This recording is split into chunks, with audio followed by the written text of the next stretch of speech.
Hey everybody, they're walking out.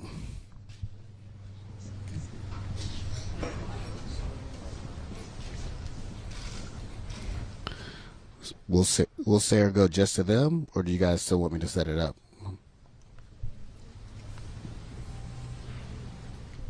Fantastic.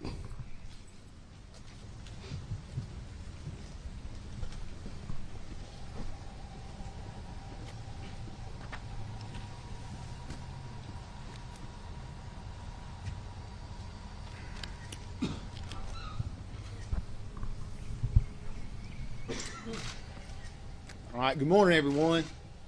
As I've said before, I'm Jeremy Burkett, a sergeant with the Alabama Law Enforcement Agency. And on behalf of Secretary Hal Taylor and the Alabama Law Enforcement Agency State Bureau of Investigation, I'm going to provide an update relative to the death investigation that occurred here in Dadeville in Tallapoosa County. On Tuesday, April the 18th, at approximately 8 p.m., the Alabama Law Enforcement Agency's State Bureau of Investigation officially arrested and charged Tyreek McCullough, 17, of Tuskegee, and Travis McCullough, 16, also of Tuskegee, with 4 counts of reckless murder each. That's 4 counts of reckless murder each. And I really want to, before we go any further, I absolutely want to thank this community and the information that was provided. And I also want to reiterate how important it is going to be for you to continue to do that. Please understand, with the scene in a violent act, with the violence that went on and the magnitude of what happened, we are absolutely still in the early stages of this investigation, okay? This is absolutely the beginning. This is not the end. There is a tremendous amount of work that is yet to be done. We're going to continue to do exactly what we've been doing. We're going to be very careful with everything that we say, with everything that we do, because we absolutely are going to stay focused on the families and the victims. But we're going to need the public's help when we do that. The other thing I want to point out, if you were at the venue that night, so if you were physically at the venue and you have not come forward, meaning you have not contacted law enforcement, please hear me. I absolutely want you to do that. We need you to come forward for these families, for these victims, okay? Please, I want to be clear, okay? Make no mistake. This is Alabama. And when you pull out a gun and you start shooting people, we're going to put you in jail, okay? We're going to do that because we're thinking about the families. We're concerned about the families.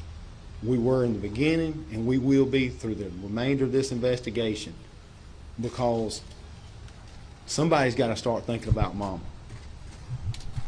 Because I know I'm tired of it, and everybody behind me is tired of it. We're tired of going to the mothers and having to tell them that these kids are not coming home. So that's what we're going to be concerned about. We're not concerned about the headlines. We're not. We're worried about mama, okay? So that's going to be our focus, and we're going to stay laser focused on this investigation throughout the duration. But again, it's going to take personal courage. It's going to take personal courage of the individuals that were there that night to come forward, come talk to law enforcement, tell the truth. We need that information, okay? I'm now going to turn it over to the 5th Circuit District Attorney, Mike Segrist, for his comments. Thank you. We will send out an official press release with all the names immediately following this. Please hold all questions to the end of the press conference. Thank you. Good morning, everyone. My name is Mike Segrist. I'm the District Attorney for the 5th Judicial Circuit, which includes not only here in Tallapoosa County, but also Macon, Chambers, and Randolph counties. I know that there has been some frustration among our community and among media about a lack of information that has been provided up to this point. And I want to explain part of the reason for that. As a prosecutor, I cannot discuss the specific facts of the case. It's highly inappropriate for me to come out and publicly talk about that and tell that information. And the reason is being, defendants have constitutional rights. They've got to be tried by a jury of their peers inside this building. They have a right to be represented by counsel. And for me to come out here and give information about what's going on in the investigation, I can't discuss the details of that with y'all. And I apologize, but I hope you'll understand that.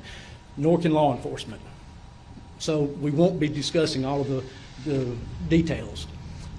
I can tell you a few things about the process of what will happen next with these individuals. First, they'll be entitled to an anise law hearing, which is a bond hearing that will have to occur within 72 hours. The state of Alabama will be requesting no bond. That's up to a judge to decide, but that will be the state of Alabama's position. After that, there'll be an initial court appearance. Then there'll be a preliminary hearing, and then this information, depending on the outcome of that, will go to a grand jury. The grand jury system in Alabama and each circuit operates differently. Here in Tallapoosa County, the grand jury convenes twice a year, once in March and then once again in September. Once the grand jury is impaneled in March, they are still the grand jury for that 6-month period. We can recall the grand jury to present an indictment under special situations. That's unprecedented and hasn't been done that I'm aware of anytime recently here. This is an unprecedented situation. If we can establish the facts and are ready to present that, we will be asking our grand jury to come back in to present that so we can move forward efficiently and effectively. This is a very complex case. We mentioned 4 counts of reckless murder. Obviously, that just includes the 4 deceased that have been reported. Okay, we've got a lot more victims in this. We've still got 4 that are in hospital, 4 that are in critical condition. There'll be pending charges coming regarding all those. So when I tell you that this is just the tip of the iceberg and forthcoming charges, literally, we're going to make sure every one of those victims has justice and not just the deceased. I'd be remiss if I didn't just say a thank you to all the agencies. I'm not going to try to name them all because there's been so many. Literally, every agency from federal, state, and local that has been involved in this. Without the resources that they have brought to our community, we would not be where we are and have already made these first arrests here today. I will tell you that even though these are 16 and 17-year-olds, we will be charging them as adults in this. When I spoke to the press on Sunday, I started off by talking about the victims and the victim services, and I want to go back over that. We have information on our website, www.fifthcircuitda.org, that has information to provide to victims and victims' families. And we've got victim services from the FBI, victim services from the Attorney General's office, victim service from the Office of Prosecutorial Services, as well as our office. They're all working to provide the needs to the victims.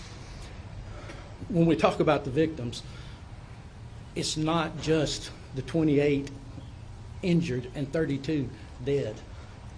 There were so many kids in this venue, and what they saw, they're victims in this.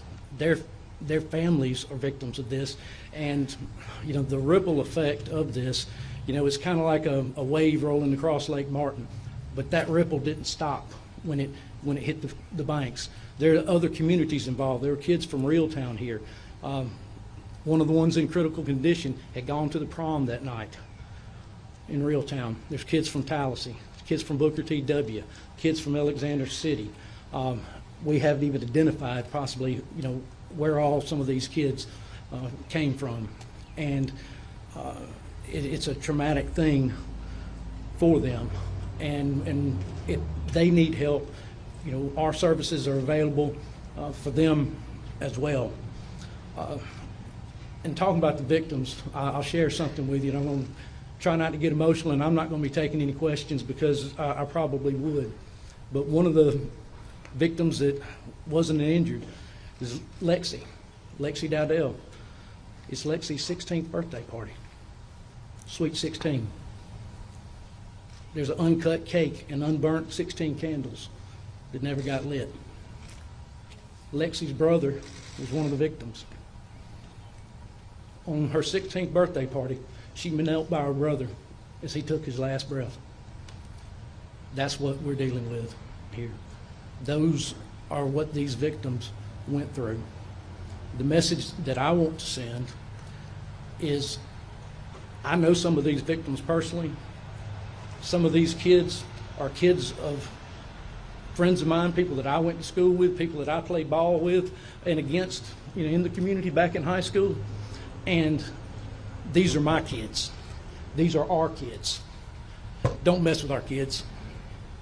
Do not mess with our kids. Thank you.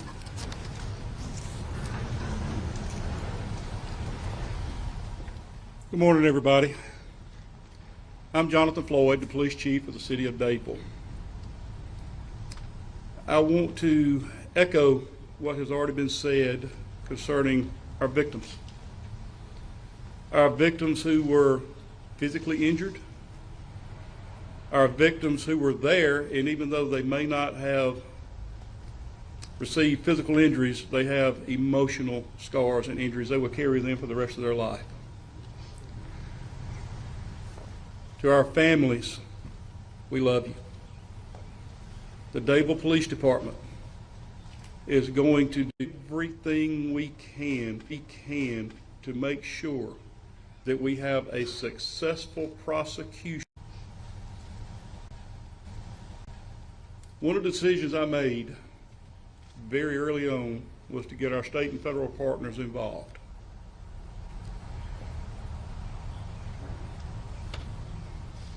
The resources that they have provided have been invaluable. I ask for patience. As you've already been told, this is the tip of the iceberg. This is the very beginning. But we have one chance to get this right. In a few days, most of you are going to be gone. Our community is still going to be here. Our victims, people that are affected, are still going to be here. We're going to be here with them. As the police chief, as a member of law enforcement, every person affected to make sure that we're very slow, make sure we're very methodical, because as I said, we have one opportunity to get this right. Because this case is not just about making an arrest. That is not the finish line. If we hurry, if we're careless, and we do make an arrest, but it does not result in conviction, it does not result in ultimate justice for our victims, we have failed our victims. So I ask each of you to please be patient, please be understanding. To our victims who may not be Dadevillians, but were here that night, got news for you. Now you're an honorary Dadevillian, whether you want it or not, because we love you, and you're a part of our city, and you're a part of our family. I want to thank every one of you for your interest, for your concern for our families, for our children, for being here.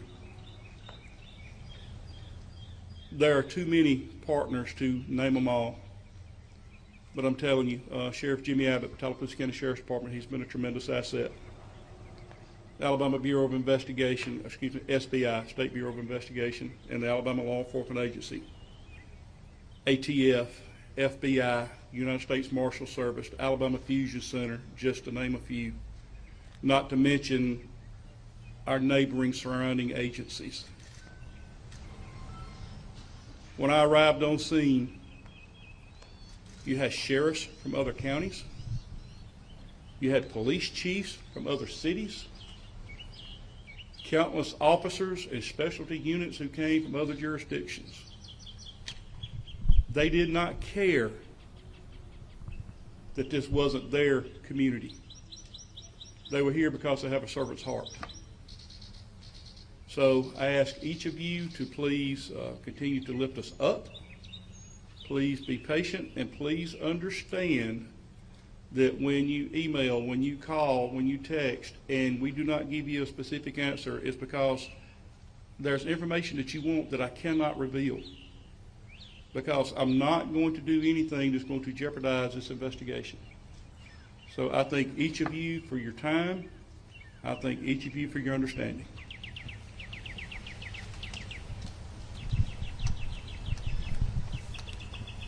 Thank you, Chief. Thank you, Mike. Again, we're going to get ready to close the press conference, and just what they said. This is about the victims. This is about the families. This is about this community, and it's ultimately about justice. And that's what we're here as law enforcement officers. We have a duty and a responsibility, and that's what we're going to do. That's what we're going to follow. Thanks again for just the cooperation. The partnership has truly been amazing, and we do. We thank the media. We thank y'all.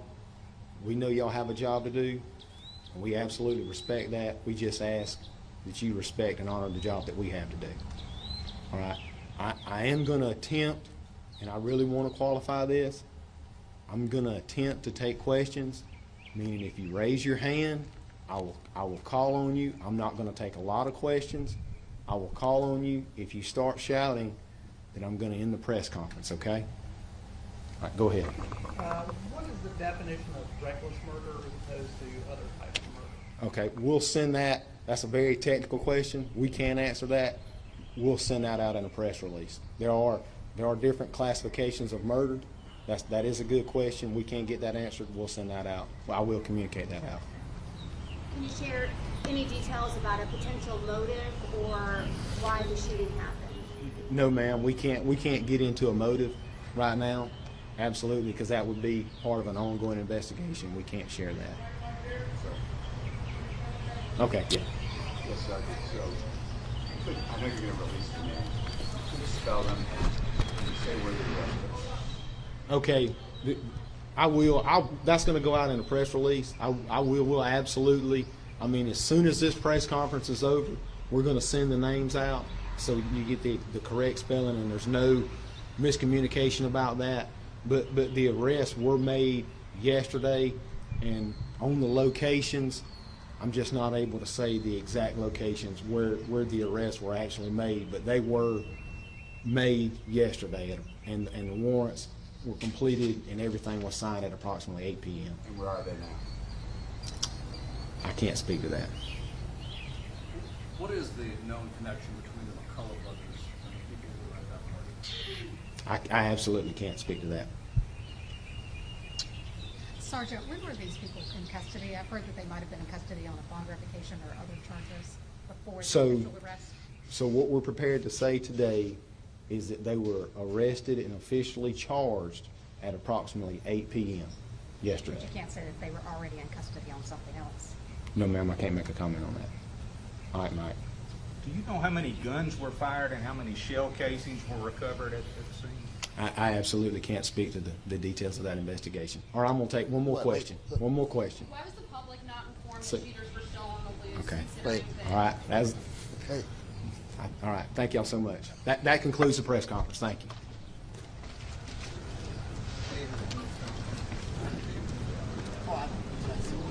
Oh, yeah.